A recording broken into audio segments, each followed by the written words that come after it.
दिल्ली का जो चुनावी माहौल कल तक ठंडा दिख रहा था, उसमें पीएम मोदी की एंट्री से एकदम गर्मी आ गई। अरविंद केजरीवाल के लिए भी बड़ी चुनौती सामने आ गई, क्योंकि वो तो ये मानकर चल रहे थे कि दिल्ली का चुनाव तो उनके लिए वॉकओवर है, रास्ता बिल्कुल खाली है। क्योंकि कहने के लिए बीजेपी केजरीवाल से लड़ तो रही है, लेकिन दिल्ली में बीजेपी के पास ना तो चेहरा था, ना कोई एजेंडा था, ना कोई मुद्दा था। ऐसे में केजरीवाल अब तक बड़े कंफर्टेबल थे कि बीजेपी उनका क्या ही कुछ बिगाड़ लेगी। लेकिन आज प्रधानमंत्री नरेंद्र मोदी ने जो धमाकेदार एंट्री की है, उसने अरविंद केजरीवाल को भी तनाव दे दिया होगा, क्योंकि नरेंद्र मोदी ने आज दिल्ली चुनाव में उतरते ही बता दिया कि वही बीजेपी का चेहरा है, उनकी गारंटी ही बीजेपी का एजेंडा है, उनके मुद्दों पर ही बीजेपी चुनाव लड़ने वाली है। पीएम मोदी ने आज दिल्ली चुनाव का जो नैरेटिव सेट किया है, अब यहां से दिल्ली चुनाव का असली गदर शुरू होगा। इसमें अरविंद केजरीवाल के लिए अचानक से बड़ा चैलेंज आ गया है, क्योंकि अब तक तो अरविंद केजरीवाल दिल्ली के चुनाव में अपनी पिच पर खेल रहे थे। अब पीएम मोदी दिल्ली चुनाव को अपनी पिच पर ले आए। इससे दिल्ली के चुनाव में नई जान आ गई। पहले एक बार देखिए कि आज कैसे पीएम मोदी की एंट्री ने दिल्ली के सियासी लड़ाई में एक तरीके से आग लगा दी।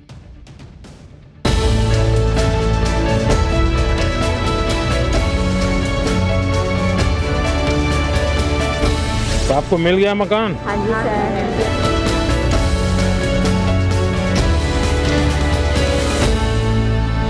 मैं भी कोई शीश महल बना सकता था। 10 लाख रुपए के सूट पहनने वाला व्यक्ति, उसके मुंह से शीश महल की बातें अच्छी नहीं लगती। आपदा को नहीं सहेंगे, बदल के रहेंगे।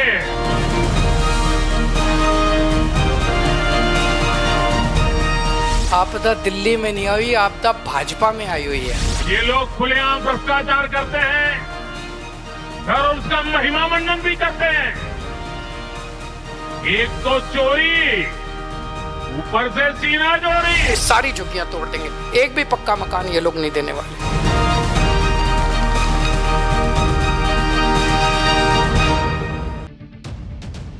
वैसे तो बीजेपी दिल्ली में पिछले 2 विधानसभा में कुछ नहीं कर पाई। केजरीवाल का कोई तोड़ बीजेपी पिछले 2 चुनाव से निकाल नहीं पाई है, और केजरीवाल बम्पर तरीके से दिल्ली जीतते रहे। लेकिन इस बार मामला थोड़ा अलग है। नरेंद्र मोदी ने पिछले 6 महीने में 2 ऐसे मुश्किल चुनाव जीते हैं, जिनके बारे में तो यह कहा जा रहा था कि यह चुनाव जीतना मोदी के लिए बेहद मुश्किल है। अरे भाई, हरियाणा में यही कहा गया, महाराष्ट्र में भी यही कहा गया, लेकिन दोनों ही जगहों पर नरेंद्र मोदी ने बाजी पलट दी थी। हरियाणा और महाराष्ट्र की जीत के जोश से भरी नरेंद्र मोदी की टीम दिल्ली में उतर चुकी है। तो केजरीवाल के लिए टेंशन बढ़ गई होगी। भले ही केजरीवाल ने अपना होमवर्क बड़े अच्छे से कर लिया है और वो दिल्ली की रेस में सबसे आगे हैं, लेकिन नरेंद्र मोदी ने जिस तरह से एंट्री की है, वो दिल्ली के चुनाव को कांटे की टक्कर वाला भी बना सकता है। क्योंकि आप देखिए कि पीएम मोदी ने आज दिल्ली को कई बड़ी सौगातें दी हैं। गरीबों को पक्का घर दिया, दिल्ली को नया बिजनेस सेंटर दिया, नए कॉलेज कैंपस की नींव रखी, सरकारी कर्मचारियों को फ्लैट्स दिए।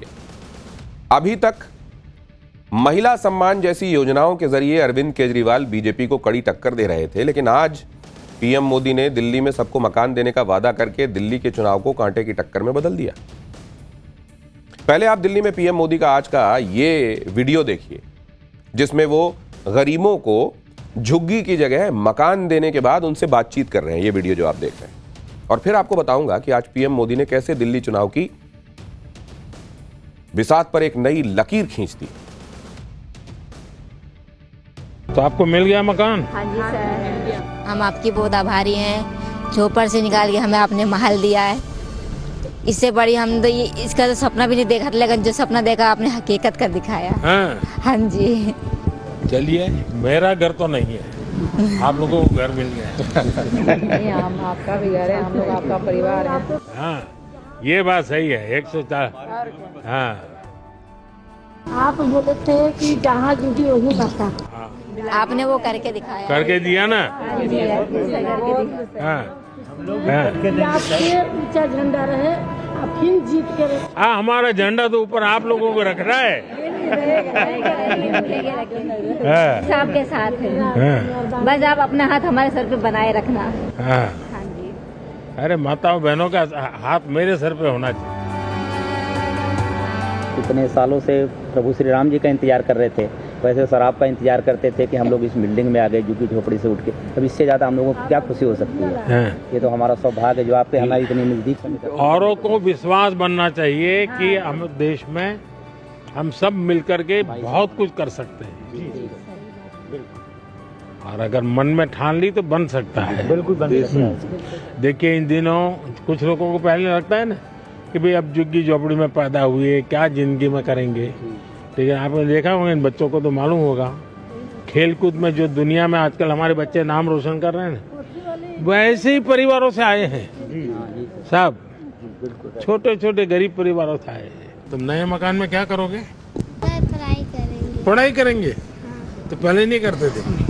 नहीं सर जी, हम यहाँ पे आके और अच्छे से पढ़ाई करेंगे। देखिए आप सबको बता देना कि मोदी जी आए थे, और मोदी जी की गारंटी है कि जिनका अभी बाकी है उनका भी बनेगा, क्योंकि हमने तय किया है कि देश में गरीब से गरीब को व्यक्ति को भी पक्की छत होनी चाहिए। आप सोचिए, झुग्गी झोपड़ी में रहने वाले ये लोग पीएम मोदी को भर भर कर दुआएं दे रहे हैं, कह रहे हैं कि मोदी ने उन्हें झुग्गी से निकालकर पक्के घर में बसा दिया। पीएम मोदी का यह वीडियो कैसे दिल्ली के चुनाव में बीजेपी के लिए गेम चेंजर हो सकता है, यह मैं आगे आपको बताऊंगा। लेकिन पहले आप देखिए कि आज पीएम मोदी ने दिल्ली को कौन कौन सी सौगातें दी हैं। दिल्ली के अशोक विहार में झुग्गी बस्ती में रह रहे लोगों को पक्का मकान दे दिया। 1675 परिवारों को मकान की चाबियां सौंप दी। दिल्ली के नौरोजी वर्ल्ड ट्रेड सेंटर का यहां पर उद्घाटन उन्होंने किया। इसी बिजनेस परिसर में 20,000 लोग काम कर सकते हैं। दिल्ली के सरोजनी नगर में सरकारी कर्मचारियों के लिए फ्लैट्स और ऑफिस का कॉम्प्लेक्स, उसका उद्घाटन उन्होंने किया। दिल्ली में सीबीएसई के हाईटेक डिजिटल हेडक्वार्टर का भी उन्होंने इनॉग्रेशन किया। 15 एकड़ में फैले दिल्ली यूनिवर्सिटी के नए ईस्ट कैंपस का शिलान्यास किया। द्वारका में दिल्ली यूनिवर्सिटी के पश्चिमी कैंपस का शिलान्यास उन्होंने किया। दिल्ली के नजफगढ़ में वीर सावरकर कॉलेज की नींव रखी। यानी एक साथ एक दिन में पीएम मोदी ने दिल्ली के गरीब, युवाओं, महिलाओं को साथ लिया, उनके लिए बड़ी सौगातें दे दी। पीएम मोदी ने आज दिल्ली को जो तोहफा दिया, उसमें सबसे ज्यादा चर्चा गरीबों को मिले मकान की हो रही है। जहां झुग्गी वहीं मकान स्कीम के तहत पीएम मोदी ने गरीबों को 1675 फ्लैट्स की चाबियां दी। ये फ्लैट्स उन्हीं जगहों पर बने हैं जहां पहले झुग्गियां थी। खुद पीएम मोदी ने इन फ्लैट्स के भीतर जाकर एक एक चीज देखी, लाभार्थियों से बातचीत की। उसी दौरान की तस्वीरें मैं आपको दिखा। फ्लैट्स में सारी आधुनिक सुविधाएं हैं, नल में पानी है, बाथरूम में गीजर लगा हुआ है, पार्किंग की सुविधा है। गरीबों को दिए गए इन पक्के मकानों को स्वाभिमान अपार्टमेंट्स का नाम दिया गया है।